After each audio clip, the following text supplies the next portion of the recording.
All right, everybody, welcome back to another episode of Honestly Bilal. My name is Bilal Med, and I'm a fourth-year medical student at the University of Toledo. And this is Honestly Bilal, the show for the aspiring ophthalmologist, where I sit down and talk to medical students who are interested in ophthalmology, residents currently training in ophthalmology, and current ophthalmologists in the field today. Today, my guest is Dr. Rohit Lakhanpal. Dr. Lakhanpal did his medical degree at the University of Maryland. He then did his residency at the Greater Baltimore Medical Center, followed by his fellowship in medical retina at Doheny Eye Institute at USC, where he was also under the Fletcher Jones Foundation grant. And then he did another fellowship in vitreoretinal surgery at Baylor College of Medicine. Dr. Lakhanpal has been a leader in small gauge vitrectomy surgery. He's been published in over 40 peer-reviewed articles in major scientific journals. He's published multiple textbook chapters and been the author of them. And he's a founding member and current president of the Vit-Buckle Society. So, Dr. Lakhanpal, welcome. It's an honor to be with you. I mean, I've seen the Vit-Buckle Society webinars, and they've been fun. Although I don't understand everything that's going on in terms of retina, it's nice to see the camaraderie and the friendship that you guys have. So I'm excited to talk about that. And welcome to the show. Thank you so much, Bilal. I think what you're doing is awesome, and kudos to you for, like we were talking about before, taking COVID and transforming this into an opportunity for you, and also for all those aspiring, physicians out there in med school in terms of whatever they do. But ophthalmology, is a fairly small niche. So, it's hard to get some of these externships like we were talking about before. So listen, you're doing a great thing for a lot of people, and I think you're going to be extremely successful. So thank you for having me.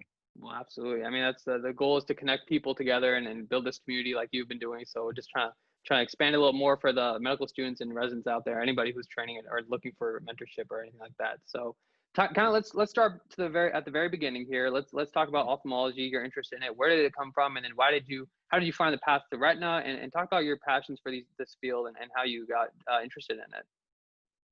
Sure. So my path is interesting, like we were talking about before a little bit. I like the word circuitous. Mm-hmm. So my path was not linear.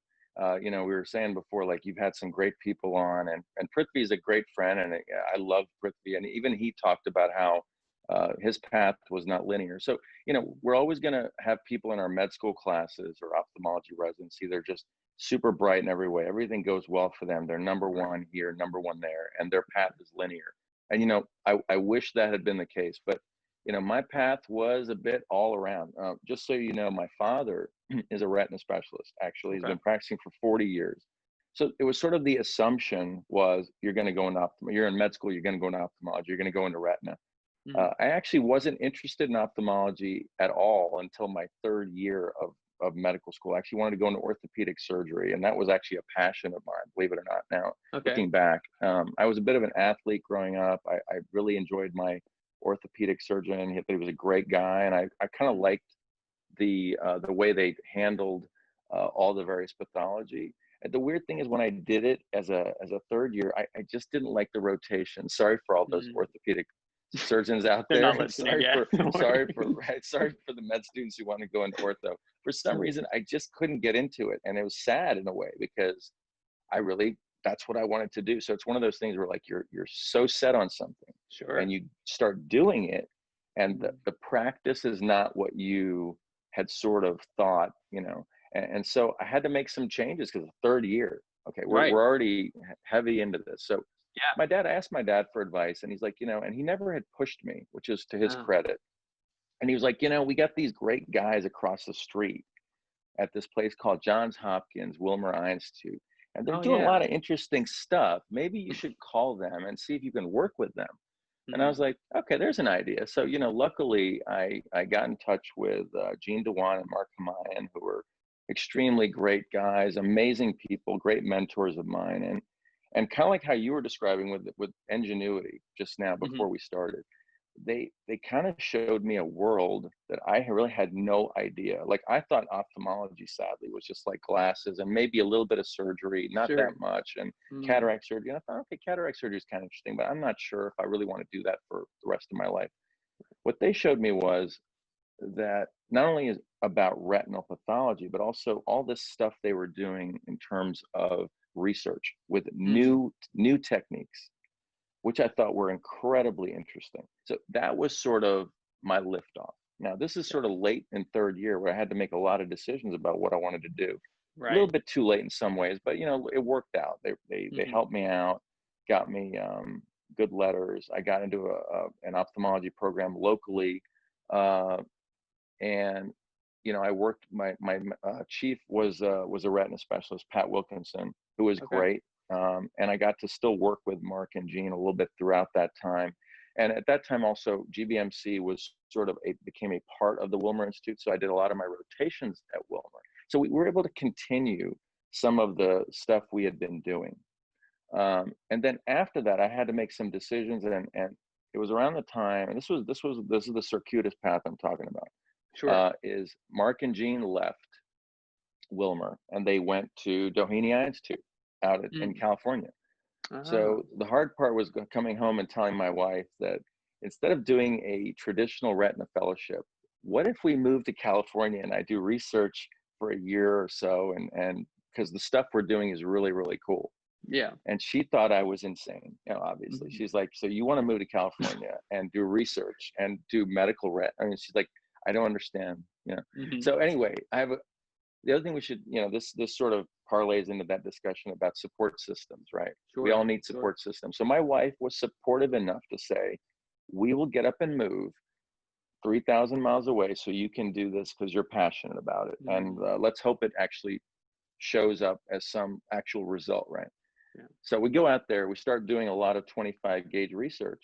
And at that time, I think I told you, we have no idea what 25 gauge research was going to be. I mean, it sounded like a cool idea, but everybody was doing 20 gauge and everybody was getting good results. And people were coming up to me at meetings saying, what you're doing is really not going to work. It's a nice idea, but it's not going to work. We don't need it. 20 gauge is the standard. We don't need something like this. We don't need small gauge. Sure.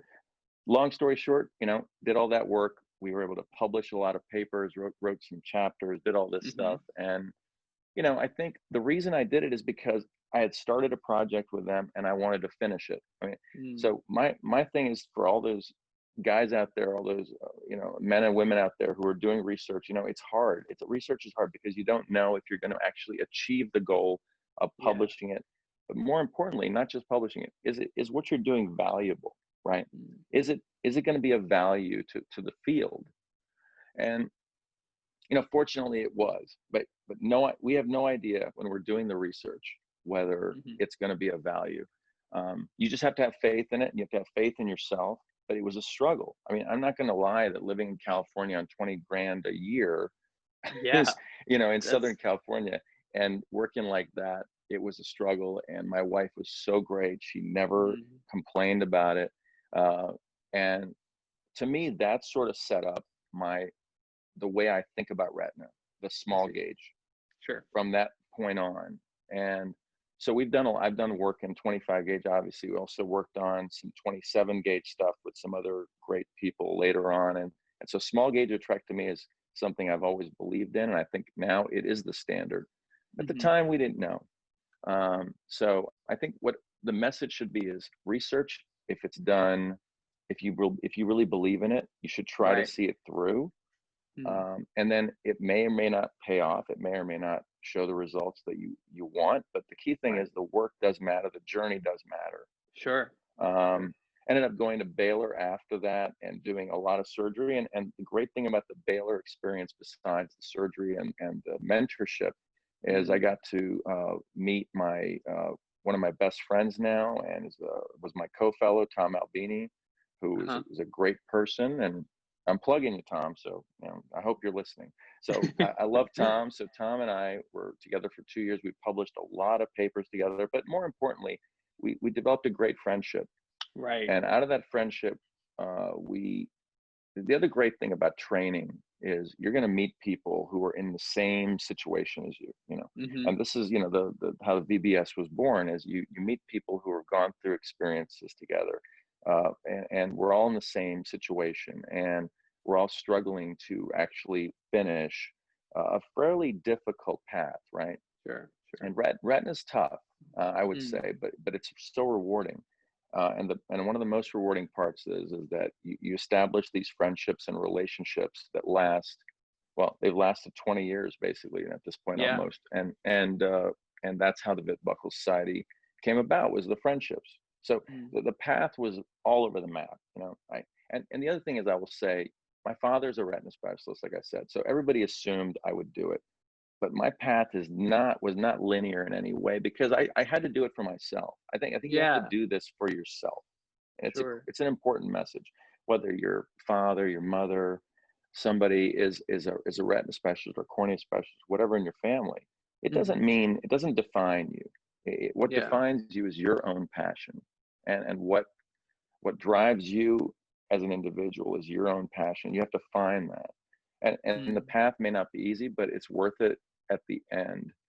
The journey is also an incredibly important part. We've all heard that from people in the past, but I think it's really an important message. Right. Absolutely. And I think it's really interesting. And I didn't know this even when we talked beforehand. I didn't know that your father was a retina specialist, and Hmm. it's clear that you've done things in this field because you've had ideas and you want to see them through, and that I think ideas are interesting because we don't know where they come from. They just kind of appear.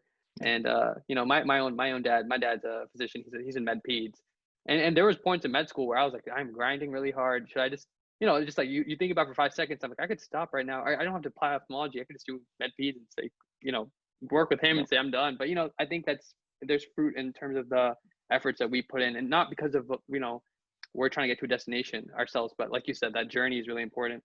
And you found out more about yourself along the way. And I think like we all grow, and I'm sure you grew a lot in med school, residency, fellowship by pursuing what you wanted to pursue because you had ideas, like you said, moving to California and finding your mentors who you just had that gut feeling like I need to keep going where they're going. Hmm. So I think it's important for us to remember as students or people who are listening and training right now to listen to our gut, even though if it seems it's tough, just keep following it.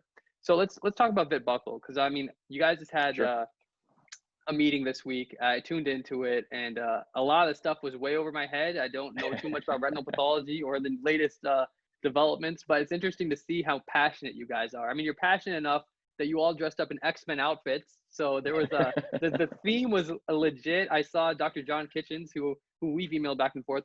We've not met yet, but I saw that he was Wolverine, and I think I don't know if I want to meet him more now or less, but I think it was interesting. So but it's cool that Definitely you guys have that. more. Yeah, Definitely more. more. Okay, more is great. I love superheroes. That's awesome. But you guys, you all have this camaraderie. You have this clear friendship that's beyond your professional careers. That you guys, there's these inside jokes. It was just obviously we don't people who are tuning in who are med students, we didn't understand any of them. But like just to see Yeah. that group love and stuff. So talk about how Vit-Buckle has grown and how it's played an important role in your professional life and what you look forward to about the meetings and even the virtual ones. So just talk about Vit-Buckle a little bit.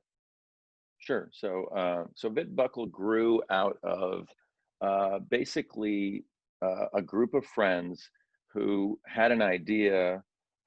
It actually started at the Fellows Forum in Chicago in 2006. So every year there's a great, amazing group of retina specialists who are, and some are in private practice, some are in academics, and they do this yearly meeting in Chicago in the winter, where it's a little bit chilly. It's like January in Chicago, so it's cold. But they put on a great show where they basically have all the fellows from all over the country come. It's one major event. They've got speakers, they've got mentorship, etc. And Hmm. I think kudos to them because they've done this for so many years. So, but when we were there, I think our feeling was, we also want to hear fellow stories. Like we Hmm. want more fellow interaction. We want, and wouldn't it be great if we could do more of these? Like, I met, you meet people on the interview trail, obviously, but then you don't see Right. them, right? For two Yeah. years until the Mm. very end, you're finishing. And so, a group of us who had sort of kept in touch, decided, you know what, wouldn't it be interesting if we could do a meeting that's based on fellows running the meeting versus, or people who are just coming out of fellowship, like sort of a younger group that we can do more like interactive stuff. I think my Hmm. only negative about that fellows forum meeting, and I've actually talked to the organizers about it because we grew out of that, and that Sure. was that there just wasn't a lot of interactivity. It was more like, Mm. okay, you're a fellow and you're going to hear a bunch of talks about Yeah. how to fix this, how are you going to fix this, or what's Right. going on with this and whatever, which is fine. And I think, Yeah. unfortunately, at that time in like early 2000s or whatever, that was the curriculum, right? Is boom, here's a video, or Hmm. here's a picture of a retina like the one behind me. What are you going to do about it? And then they would have Yeah. people talk about that. But the fellows themselves, I wanted to hear what the fellows had to say. I wanted Yeah. to hear what the audience people had to say, because I learned more from that. And Mm. I remember talking to some of the fellows after each talk, and we were like, well, how would you have fixed that? Would you have done that? Because I would have done it this way. Sure. So Sure. it all started with, what if we start something that's a small club? Okay, kind of like a journal club or whatever, right? It's a small Sure. group, and we piggyback on national meetings. Like, for example, let's say ASRS, we do a dinner that's a Vit-Buckle dinner at the ASRS meeting. That way we don't have to pay for like a big huge auditorium. And by the way, we were a very small group. We were like 20 or 30 people, right? 20 or 30 Okay. fellows. I mean, we're talking we're talking really small here. But Yeah. we would do Yeah. a dinner. We would do a dinner, and we had a mentor, Tim Murray. Shout out to Tim Murray. Tim Murray Hmm. was our first mentor. He basically was like, you guys actually have something that's interesting. I Yeah. mean, Tim Murray had interviewed me. Tim Murray at Bascom, when he was at Bascom, had interviewed me for residency and fellowship. And Tim, I love Tim as a friend now, but Tim is very intimidating. Okay. So when Okay. we asked him to do this, we thought there's no way he's going to be interested, right? Why would Yeah. Tim want to be involved with a bunch of fellows who are just finishing? And Hmm. he's going to think this isn't going to make any sense. But he did. And he basically legitimized what we were thinking. That's And awesome. so for a few years, we started off with dinner meetings, Okay. 20, 30, 40, 50 people, some industry support, which was nice. We Hmm. appreciated that a lot. I still have this photo that I can send you later on of the first official VBS meeting. It was at ASRS Oh, nice. 2007, Okay. Palm Springs. There was about 40 of us. It's a great Hmm. picture. There's some amazing people in that photo when you look at it. Yeah. It started from that, and then basically it started to grow in terms of interest. And then, we're talking about circuitous paths. What should we do? Okay, we're at a Mm. point, at some point, where we're like, people are asking us about standalone meetings. We didn't know anything about standalone meetings. Think about, Bilal, think about the fact that when you do a standalone meeting, you have to have enough industry support to get a hotel, Yeah, get that's an true. auditorium, Yeah. have room rates set up, contracts. It's a Mm. huge financial responsibility, right? Sure. There's four of us who basically put our names down and established the society. And Tom Albini, Charlie Mango, myself, and Derek Kunimoto are the four of us who basically put our names on paper and said, we are the Vit-Buckle Society. We are responsible for, all this stuff. So financially, everything else, it's a lot of stuff. We did our first standalone meeting in 2013 because we waited. So remember, we Mm. started the society in 2006, 2007. Small, small, small. Didn't really want to overreach. Sure. There was enough interest and talking enough to industry that the industry support was there, that we did our first standalone meeting in 2013. And then we've done one every year since, except Gotcha. for this year, obviously, because of the pandemic. Right. And Right. so to conceptualize Vit-Buckle, I would say we didn't want to do large meetings. Our Mm. format was smaller meeting size, more interactivity, more Hmm. debate format. So Mm. we've Okay. kept it around less than 200 attendees for the live meeting. Sure. So because we could grow, I think now with the virtual thing, we've had in our first virtual session, we had 900 people who Yeah. actually read, and then every meeting that we've done, the virtual ones, we've had at least 500 to 600, even with all the Zoom stuff going on. That's So insane. that's a Wow. lot more than our national Yeah. meeting. And Yeah. it's because people from internationally and people who normally would not be able to attend the national meetings Yeah. Yeah. have been able to. So what we've decided to do is, we're a little bit off center as a group, Hmm. Vit-Buckle in general. We Hmm. like costumes. We like to make it fun.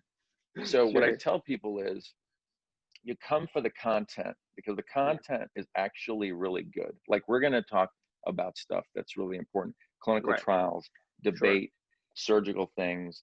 We don't Hmm. skimp on that, but you Hmm. stay because it's fun. Yeah. Okay. It is Yeah. a fun group. We have a good time. We're definitely the work hard, play hard group. That's It awesome. doesn't get out of control, but it's fun. And the thing is, it builds the camaraderie, which is what Yeah. VBS is. It's about Hmm. camaraderie, and it's about the friendships. For So, sure. when we started the society, I had sort of a rule that I told everybody, and I'm going to take credit for this. I don't know, maybe somebody else did, but since we're talking, I'll take credit for this. Take I it. was Take it like, all. we Right. we we have to have a group that gets along, and Yeah. people have to get along. and you have to 100%. put your ego at the door. And you may disagree. That's fine. We can disagree on everything. It's fine. But we need to come to a consensus, and we can't have people who are instigating or creating problems, because that's not what this group is about. This group is about Absolutely. friendship, camaraderie, and then we've stuck to that.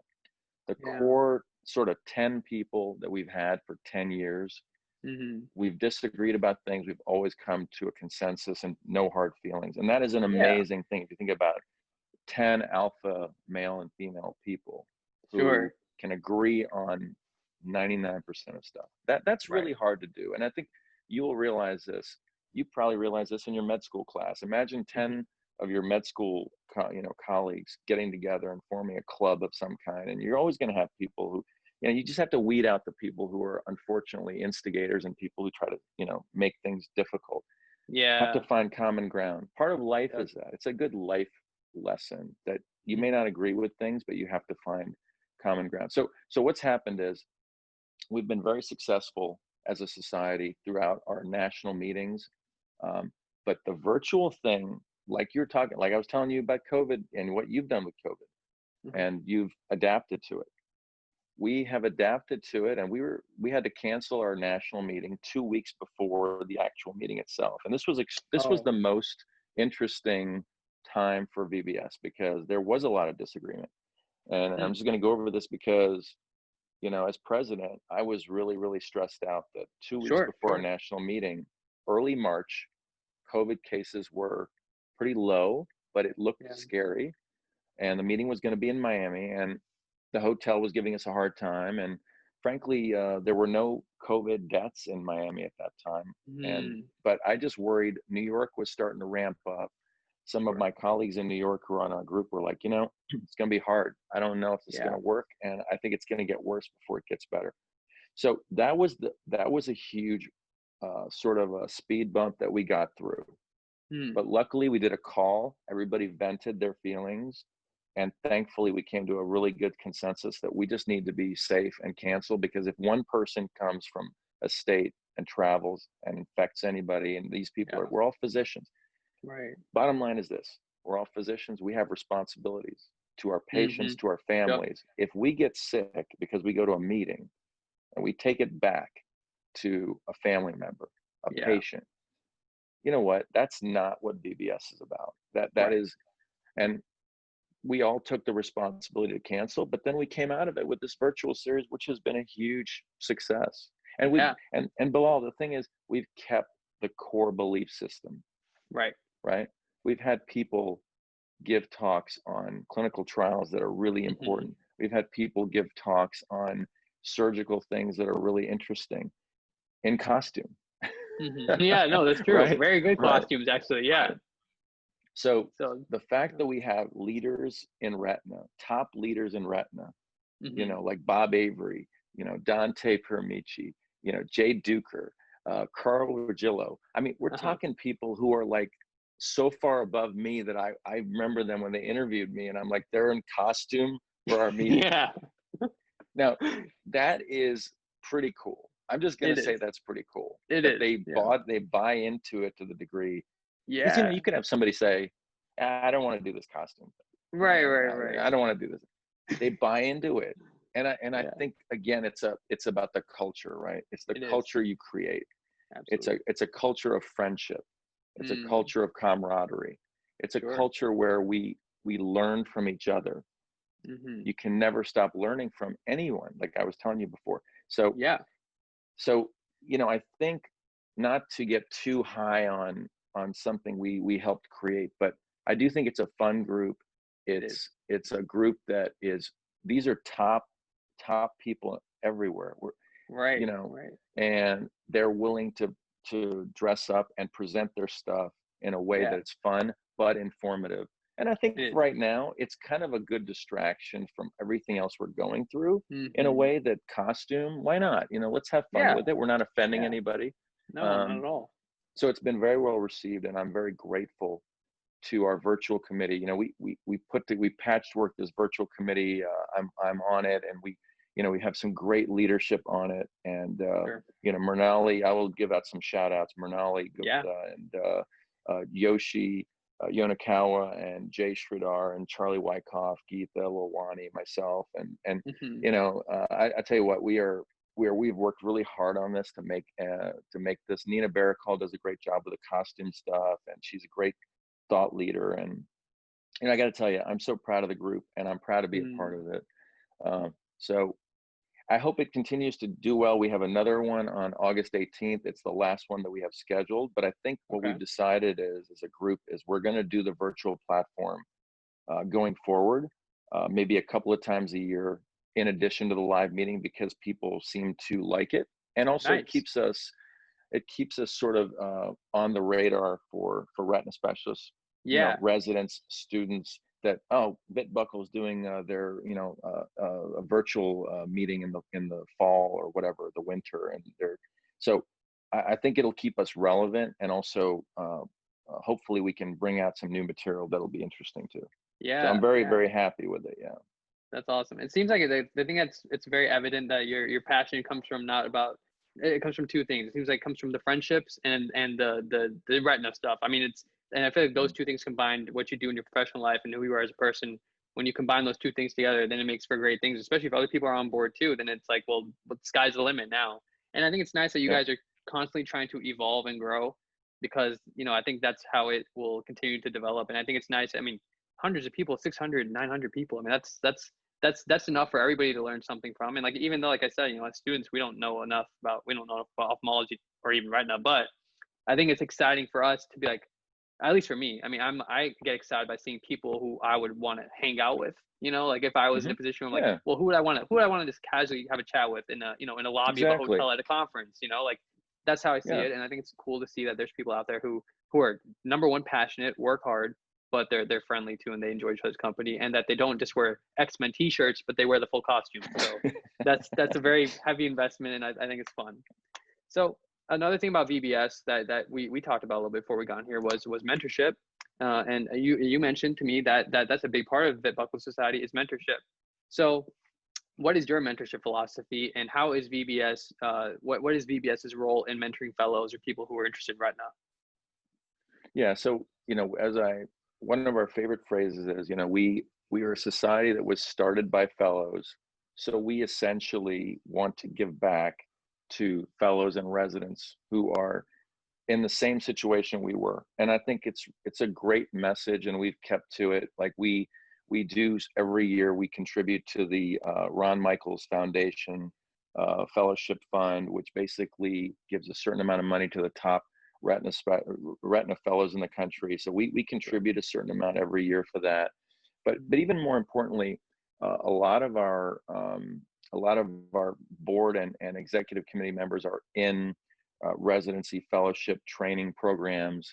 And so what we try to do is we really try to bring them in to the VBS world, and sort of try to educate them in terms of not just the retina part, but connecting. Life is about connections, like we talked about before, right?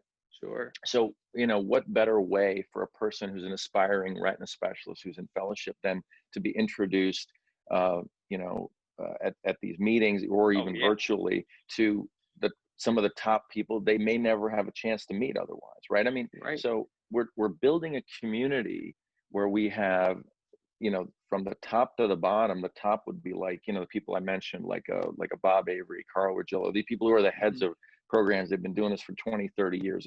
And we all feel like we're all on the same level. So this is the unusual part that I see about VBS, is the mentorship is that there's not so much of a hierarchical setup where, oh, you can't meet this guy because this person's way too big for you, and you're just a Yeah. student, or you're just a Yeah. resident, or you're just a fellow. So we really try to put it on an even playing field. And mentorship is more than just taking somebody to the OR and showing them how to do a retina case or a cornea case or a glaucoma case. It's about making them feel comfortable and being approachable. So we are, I would say, we try to be a very approachable group. And mentorship is this conversation, the conversation you had with Prithvi, conversation you had with Jay Sridhar. It's about talking and making yourself available to people to say, if you have you have questions, you have things you don't understand, call us or talk to us. Yeah. It's fine. So mentorship has a lot of different ways you can do it. Obviously, the best way is if you're a fellowship director, like Tom Albini and Nina Baracol. Let's just give you an example because they're such Hmm. great friends. They're the head of the fellowship at Baskin Sure. for Retina. Okay, now they're two of the people on the board. Tom and I were two of the founding members. Nina's been there for 10 years longer, and is an incredibly great part of our society. Yoshi is at Wills and Uh-huh. trains fellows. I mean, Jay trains fellows. I mean, there's so many. The list goes on and on. So the Yeah. point is, they are sort of doing it on an everyday basis, which is Right. huge. So we have people who are relatively younger, who are very approachable, who deal with fellows, residents and students. But then Hmm. some of us who are in private practice, or maybe we don't have access to fellows as often, we feel like our role in mentorship is to be accessible and Yeah. to provide mentorship in a different way. Sure. I actually, one of the things that I find interesting is mentorship. It doesn't have to be what you used to hear about, where it's just about giving somebody a project to do and then they finish it and you're like, hey, good job. Hmm. It's about supporting the ideas of people who are younger than you, whether they're a young retina specialist, whether they're a fellow, a resident, or a student. And I Mm. think the accessibility and support is so important. And I think our society, not take anything away from any other society, of course, but I think our Right. society, we're more approachable. We're younger, and younger people tend to want to approach us because they can sort of see that we're not that far out. Yeah. The other thing we're doing, which is great, is I think is we have a succession plan that's in place. And some of us who are getting older, like me, we're trying to get more younger people involved. So we have a succession plan where, let's say, okay, you don't know me, but you know Yoshi, or Brian Doe, who is doing a Yeah. great job, or Priya Vicaria, who's doing a great job, or Mhm. and I think they're not that far out of fellowship. So people can look at them and say, okay, they're part of VBS. So, and I Right. know them, and they're only like a couple of years different from me. So mentorship for us is we're building this up in a way that whoever you want to talk to, there's somebody there. Mhm. And if you work with them, great. But even if you don't, our community is a community of mentorship, if that makes sense. Gotcha. Yeah, no, that's nice. I think because again, I feel like the more people you have the opportunity to at least talk to for 5 minutes or 20 minutes, or develop a lifelong relationship with, that way you can kind of at least know that there's opportunities for you to reach your full potential. And I think that's the idea of mentorship, is you want to give someone a chance to reach potential. At least that's how I see it when my Yep. mentors I've talked to. It's like they I feel like they want to see me be who I can be, and I think that's always the most inspiring thing. Is, and then you believe in yourself a little bit more too. So I think it's awesome you guys are doing that. And I think that's something that we all like to see too in medical school, or maybe people who are in residency and fellowship. I can't speak for them, but I'm sure that they think about this too. But I think the hierarchy can be so ingrained in our minds sometimes that we're like, oh, how dare I send this email, or how dare I talk to this person? But you have to try. I mean, I think at least I try. I feel like I've gained more confidence because of the mentors I've mentioned, like Dr. Sridhar and stuff, because they're like, you have to shoot your shot. You have to try to reach out to people. It doesn't You matter if have they say to. no.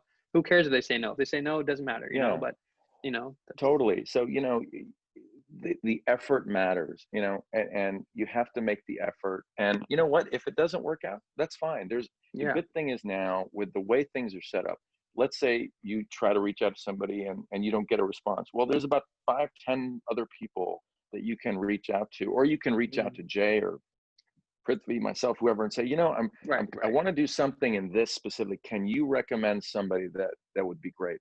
I mean, it's Mm. all about connections, right? That old Sure. saying, right? It's more who you know. It's so critical.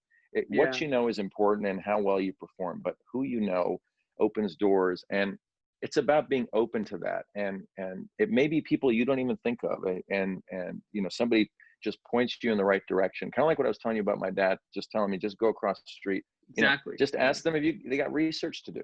They have Mm. research fellows already, actually. I mean, Yeah. I was surprised they actually gave me a project. They're like, here's a project. Why don't you do Yeah. this? If you don't try, you're never going to know. So Mm. you have to try, and failure happens. We Right. all fail. Oh, I'm It's sure. part of life. Sure. Yes. Yeah. Yes. So, but that's okay. Yeah. Failure is okay. But if you accept the failure and don't try anymore, Yeah. that's the problem. So Exactly. Failure is just a roadblock. You get around it, you figure it out. Yeah, like you're saying. Yeah. Exactly. Right. No, and before we got on here, we talked about roadblocks a little bit. And as somebody who has definitely failed, I think it's nice to see people in your position who are encouraging about those roadblocks and are telling people like me that yes, they're going to happen. They're going to happen more probably too. So it's good to know that. And I think the response is what you're saying is an important thing.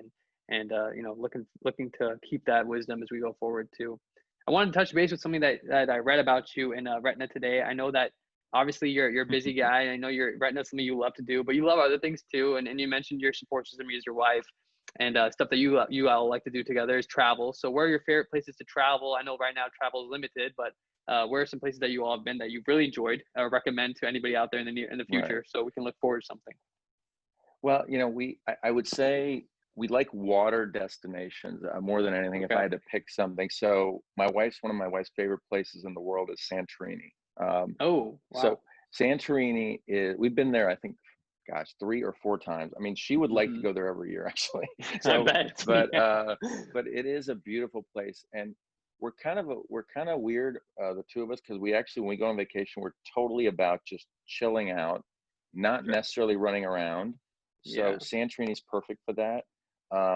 One of the best vacations, my wife actually surprised me for my 40th birthday. I have to tell you this story.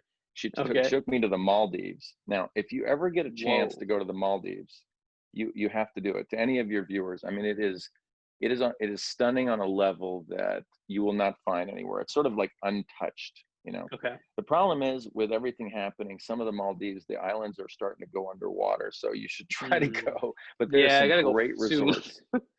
Some amazing resorts. Now, it depends. If you're a person who likes to do a lot, like, you're a person who likes to sightsee and do all this, it's probably not the vacation for you. But if you just want to chill out and look at the most beautiful water in the world and just have the most relaxing vacation, I think that's it. So this year, COVID has destroyed a lot of travel plans, like you said. I know, right? Unfortunately, this year is my wife and my 25th wedding anniversary, and we had this plan. Yeah, it's actually in a month. It's September 2nd. So we had planned this trip. It was going to be, well, an off the charts trip, but not going to happen. Right. So unfortunately, we're going to go to Capri. We're going to go to Positano in Italy and also go on a wine tour. And it was supposed to be amazing and all this stuff. So you know what? We're going to put it off by a year. What can we do? But water, again, we love water destinations. The Greek islands in general, not just Santorini, are honestly just amazingly beautiful. I would recommend those highly. So travel, to us, just as a general thing, it's a great escape. It's also a great way to connect with somebody that you love in a different place and experience things, differently. And those memories really do, they make a difference. It's also a great way to just decompress from everything we have. We have so much, we don't talk about it very much. One of the things I do, going back slightly to the VBS thing that we've been trying to do, is wellness. Yeah. And with COVID especially, it's like we all need to take care of our mental health and everything. For sure. We just don't have a lot of escapes. The travel for me is a great escape. Even if driving to New York City, which is 3 hours away, we used to love to do that. Going to the beach. Can't even do some of these things. The mental health aspect, I think, has taken such a huge hit for all of us on that, because there's fewer escapes. Travel is a great escape. Experiencing new things with someone you really care about is a great way therapeutically, and we all need that. So we're making the best of it, and we're going to do something else, and that's fine, and we'll do that trip next year. But the point is, I think if you like traveling, and if you really can do it with someone you love, honestly, I don't think there's really anything better than that. That's awesome. Yeah, I love it. That's great. Yeah. No, I think it's also very nice of you to touch on that aspect of things that is very realistic in medicine, and more talking about probably in the last few years than ever is burnout, resilience, mental health.